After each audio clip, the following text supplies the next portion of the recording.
Welcome to the Seminole Wars. In this podcast, we explore how the Seminole Wars came to be, how they were fought, and how they still resonate some 2 centuries later. I am your host, Patrick Swan, and our show is a production of the Seminole Wars Foundation, found online at www.seminolewars.us. We are recording today from the homestead of the Foundation in Bushnell, Florida. Thank you for listening. Ross Lamoreaux, welcome back to the Seminole Wars. Thank you, Patrick. Good to be back. All right, Ross, what's the big celebration about?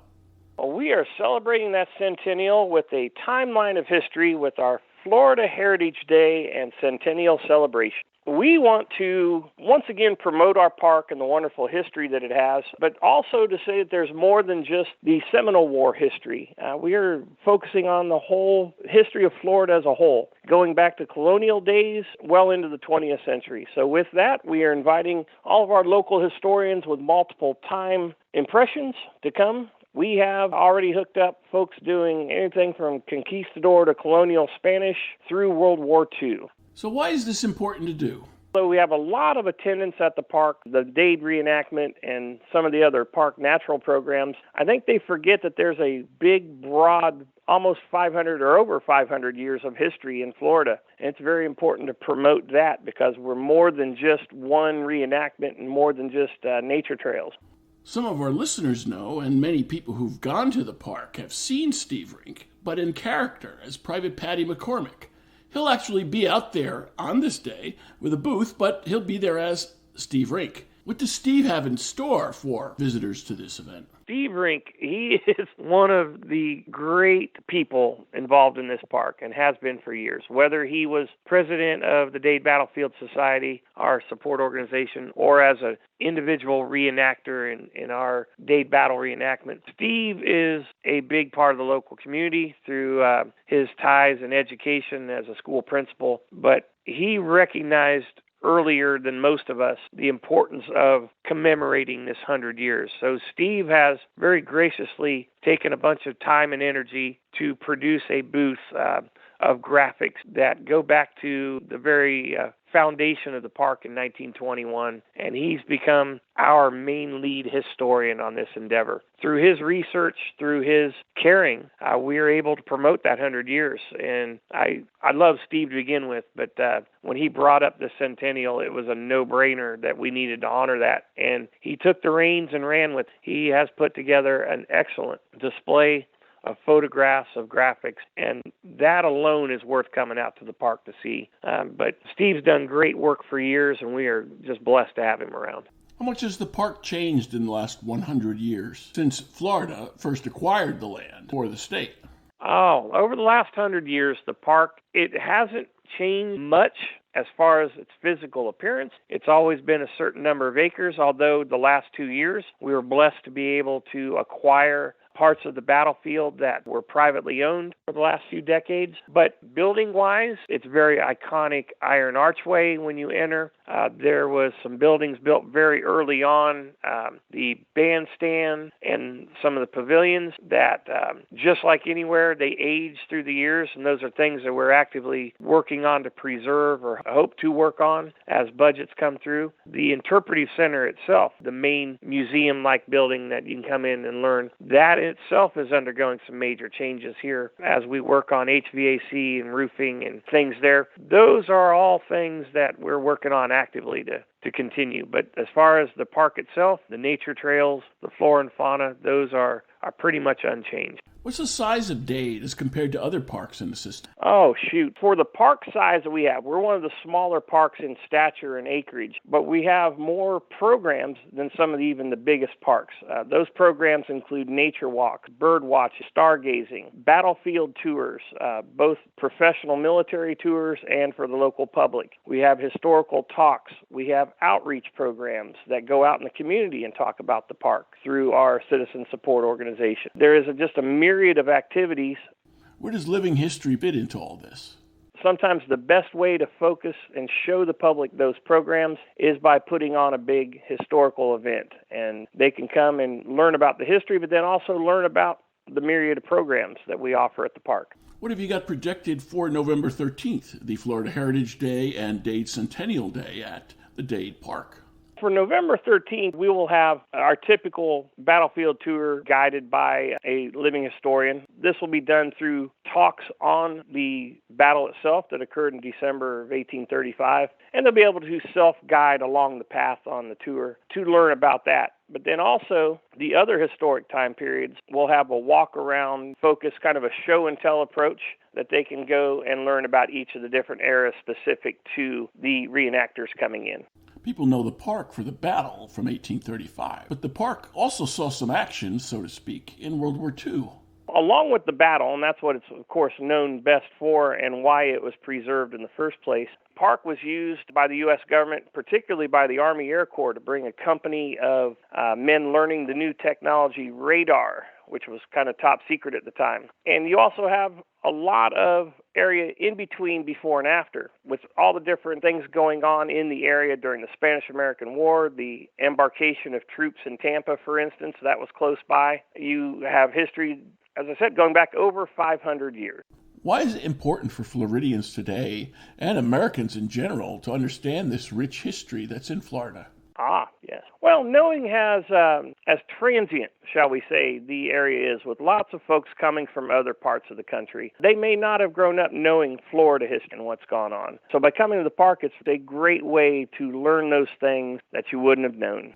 Even some of our listeners may be surprised at some of the history that's here at the park at Dade, as well as the year-round activities that are available. That is so true. We are so well known for the Dade Battle. That is, of course, the singular event that caused the park to be created. But in conjunction with that, we are working year-round. In the first weekend of January is, of course, the premier reenactment, but then in March, we have World War II days to talk about that World War II history. Our event coming up here on the 13th is a great example. But throughout the year, we have nature walks, we have stargazing, we have weekend historic programs on a smaller scale that are guided tours of the battlefield utilizing living history reenactors, both Seminole and soldier. We have craft classes. These are great for local folk looking for something to do where they can learn native and pioneer crafts. It's almost endless, not almost, but every month there are programs, and they seem to be almost weekly during the summer,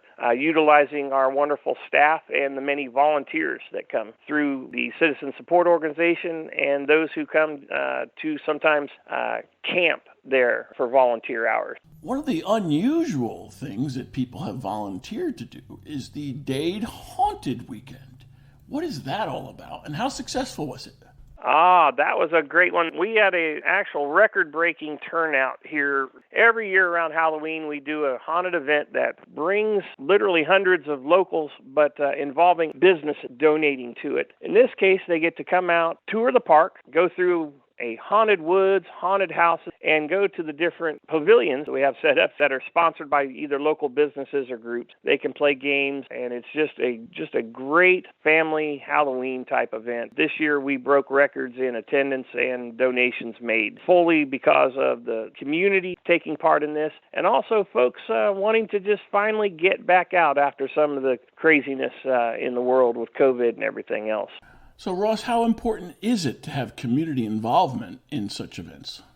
Community input is absolutely vital. We are, by acreage scope, one of the smallest state parks in the system, but it's the community that's made it even greater. And by that, through donation, support, and more importantly, just visitorship. It's a almost family tradition in Sumter County, I think. Every family at one point has come to the park, whether that's for a program, a picnic, a personal celebration, a tour. It is a great meeting place. And that said, it's the community support for over 100 years that's kept it going. But more importantly, it was the community support that created it. It was the very community itself that drove the creation of this park by going to the state and asking that it be saved and made into a park. And therefore, it's become a historic site. It's become a community center, a gathering place, and a meeting place. So community is everything when it comes to this park. Absolutely. I think with every every program that we do, every group that meets out there, they're reminded by not just the signage and interpretation of the park that way, but through the messages of the very staff of it, volunteers that take part, that it was the loss of life, both soldier and Seminole, that hallowed or consecrated the grounds, that created that need to save it. And so we do, with everything we do, just by virtue of being there, honor that memory. And so I think the public, they can tell that something important happened here, regardless of what type of event. How does the society tap in to the local populace to support the park? Well, we have three main ways. One of them are locals who just know about the park, that happen to live by, have perhaps been there many times, and want to help. That's one way. Another main way is oftentimes those who like to camp. There are programs within the State Park Service that allows camping space in trade for a certain number of volunteer hours. So we get several dozen folks that way that do great work. These are retirees or semi-retirees or folks that just like to travel. And we have some incredible volunteers that way. And then the third main way is through our citizen support organization, or the Dade Battlefield Society. And that is a group made up of a cross-section. Some are reenactor living historians, some are locals who live by, and some just have a general interest in the park or history. All three of those ways are the main ways that we get volunteers at the park. These are volunteers. How do you entice people, besides the inherent value of, say, camping and so forth? How do you entice them to come out and volunteer? For the three different ways, the best enticement is the satisfaction of interpreting the park in seeing people come out, in the very work itself. Now, for those that don't get satisfaction that way, like I said, the camper volunteers, they get a certain number of days or hours of camping sites for free. They get reduced price programs. Most of our programs are free. Some have a small fee, but by volunteering, sometimes that waives those fees entirely. But honestly, I can only say for me, I get the satisfaction of knowing that the park is running with the best efficiency that it can. Do you have to pay the reenactors who come out?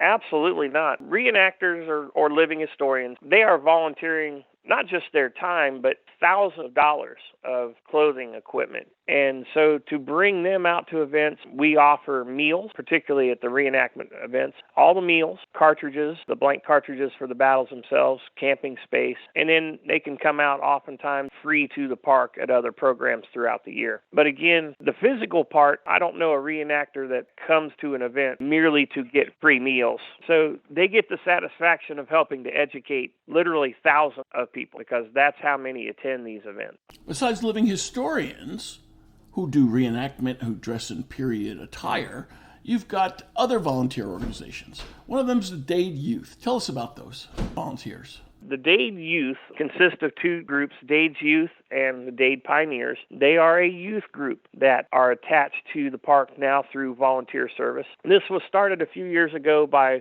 one of our great volunteers and former president of the CSO, Karen Cloud, who's an educator in Sumter County. She created a way for kids to get the volunteer hours that they needed for graduation, for instance, by coming out to the Dade Battlefield and volunteering, whether that was helping out with events, doing maintenance, any type of things. But it has grown tremendously to the fact that they're doing community volunteer work. They are doing roadside cleanups. If you come off the interstate on State Road 48, one of the first signs you'll see is Dade Youth in their trash cleanup, those road signs you see. But there are dozens of kids now for the last few years that have donated literally thousands of hours. The in-kind production produced by these kids is unbelievable. The last few years, honestly, Dade's Youth has provided more volunteer hours than the adults of the Citizen Support Organization. So we absolutely love what they're doing. And conversely, you have a group of youth who are learning to love history, learning to love the natural resource, and I couldn't think of a better program to help promote our future. These kids are leaders, they're workers, and it is perhaps one of the greatest things that's come out of the Dade Park are these organizations. Yes, you've got some freebies and incentives. How great a supplement is this to what they might be learning in school? The textbooks that we have for history are minimal at best, and even those that are local may only know about the battle or the history of the park If they're lucky, they got one field trip as a kid, or their family took them to the park. By immersing themselves in the day-to-day operation volunteer work that they do, they're learning history, and in a few, there's a spark. This is the future of our living history programs as well. We have several of those youth that have decided they'd like to get into Seminole or soldier living history. For others that's not into the reenacting bend, several have decided to, as adults, as they've aged out, come and volunteer. So this is a great entry level to volunteering and service as well. You mentioned some of these are fulfilling a graduation requirement. What's that? In some counties, yes, they have a certain number of volunteer hours that they'd like their seniors to have. It's not in every county, but I know in our general area, Hernando, Sumter, Citrus, Hillsborough, Pasco, those counties have a certain number. And some it's around 50 a year, some it's only 20. Sometimes it's very minimal, but I think it's to get kids introduced to service. They could be doing anything from community work, the roadside cleanup, programs in the community at festivals and events to promote the park. At the park itself, they could be doing landscaping work, general park pickup, but then also as a reward to them, we offer multiple field trips. They have gone to St. August. They have gone to the Tampa Bay History Center. They get some very premier trips along with this. It's not all about their work for what they do for us. Sometimes it's about what we can do for them to reward them for that. And then there are the Boy Scouts. One Eagle Scout is part of a project put the breastwork in by the Visitor Center at the Dade Park, and they do other unsung things throughout the year. Yes, Boy Scouts, they very much do. Going back decades, today Boy Scouts can be seen doing anything from parking cars for some of our events to running the haunted trail at our haunted event. They have provided service to the community in the park for decades and are a very big part of what we do. They are just about every major event that we do. They've had some of their own events where they've come to learn about the battlefield, about the nature part of it. But when you think of Dade Battlefield, it's almost synonymous with the Boy Scouts in the area. Some of this volunteering will help the Boy Scouts in their skill badges or merit badges. How's that?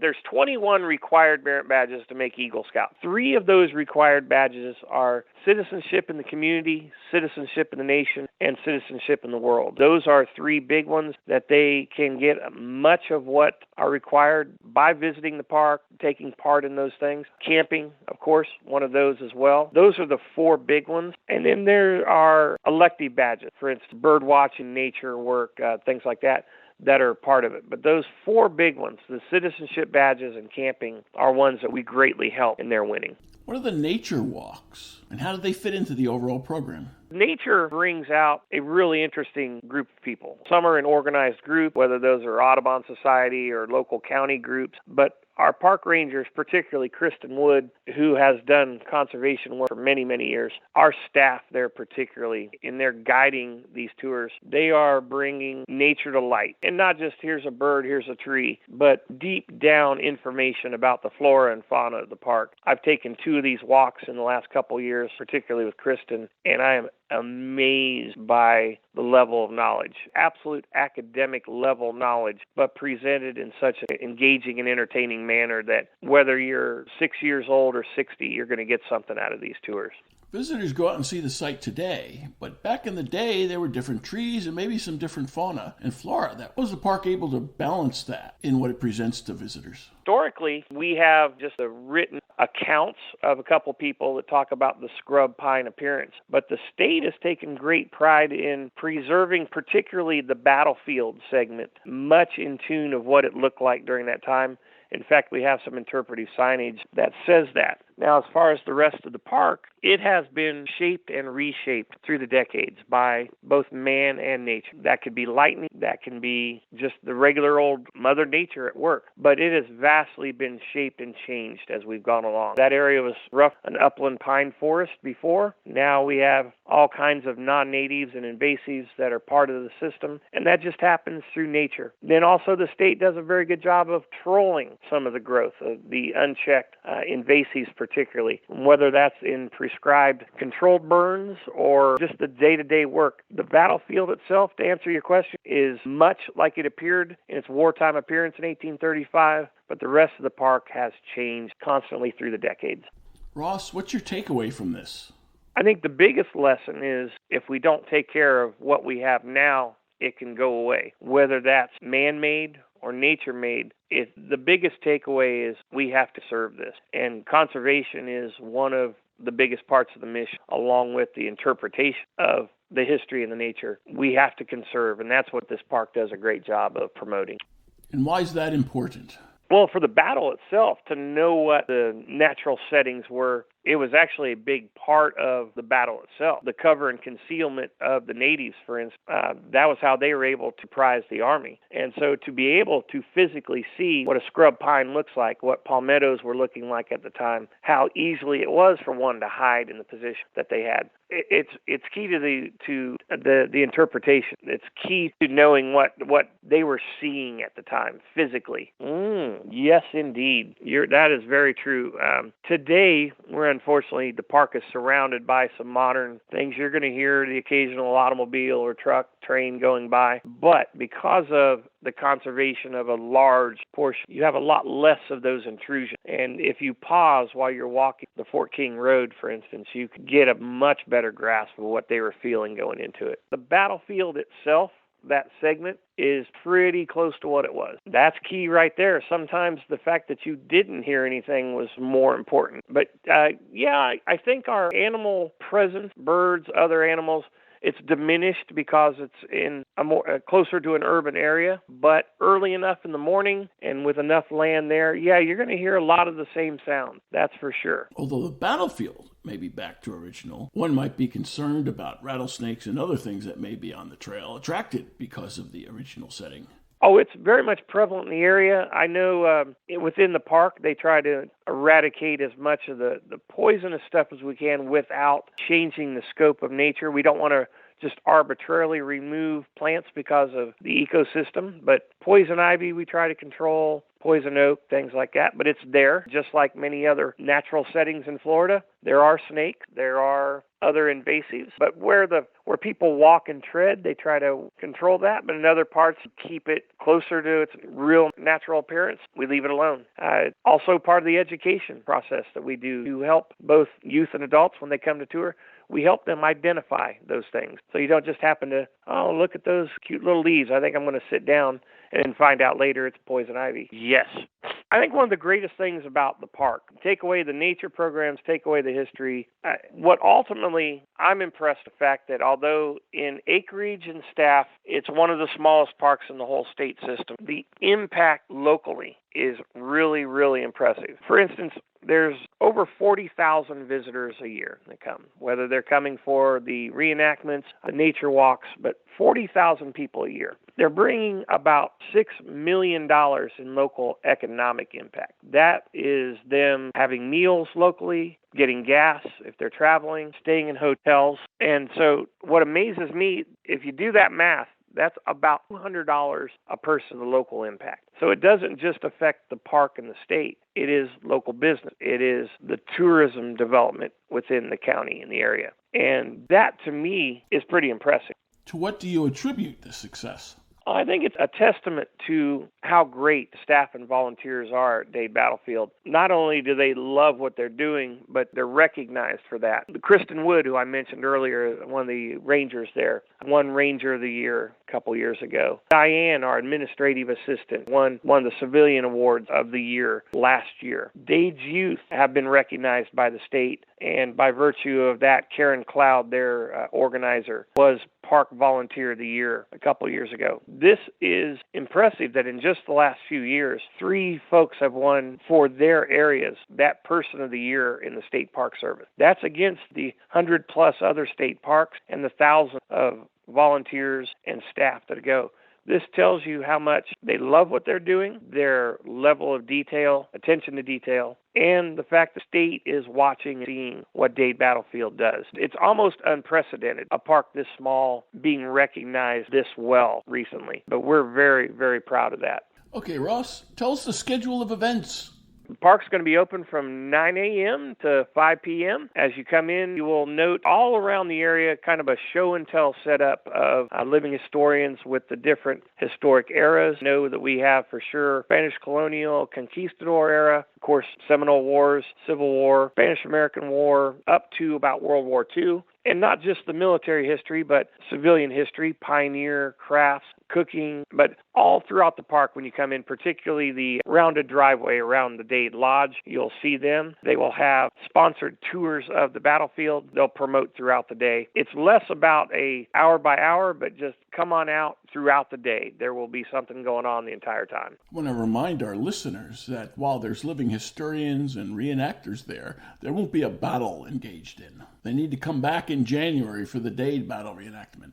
No, very good point. As a pure living history, this is just going to be a demonstration, show and tell type event where they may have tables or a small encampment set up, showing the clothing, equipment, and details of life in their particular eras. What will this cost a family coming out to see it all? As per most of our events, there's a donation per car to come in that the state gets, but I think it's the benefit is showing that for 100 years, this entity, the Dade Battlefield Historic State Park, has been around in various names and various forms. 100 years is a long time, but in scope of history, it's still a short time. And by focusing on that centennial, we hope that folks can come out, how they can connect, maybe if they're local, they can connect a memory they had as a child. If they're not local and haven't been here, they can see what conservation work and what historical interpretation is about. Because in the end, what happened in our own backyard is vital. It's important. It's one of the big missions that we do. And that centennial is a big mark, but in my mind, it's kind of the beginning. We hope to continue on another 100 years, another 200 years. And in this day and age, the way technology has taken over, the way politics have diminished history, we go above all that. We rise above that. And we want people to know that history matters. What happened in our backyard matters. And the battle that started it all, Major Dade, didn't just impact the local area. This impacted national and international history. And this park intends to be around a lot longer than 100 years to really push that and promote that. Ross Lamoreaux, we'll have to leave it there. Thanks for joining us once again for the Seminole Wars. Thank you very much, Patrick, and for everything you do to preserve our history.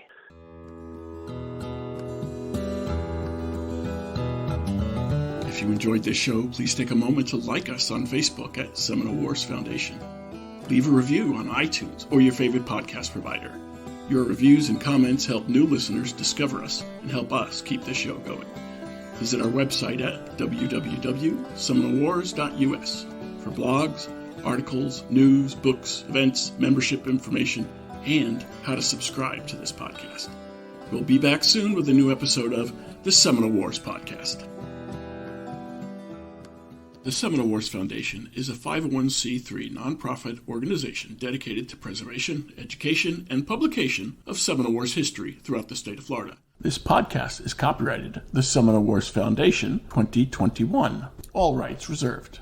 Front bumper music, The Devil's Garden, Roast 'em, provided by kind permission of Reedy Youngman. Back bumper music, Second Seminole Win, by Jed Merrim and Ricky Pittman, courtesy of Ricky Pittman. All rights reserved.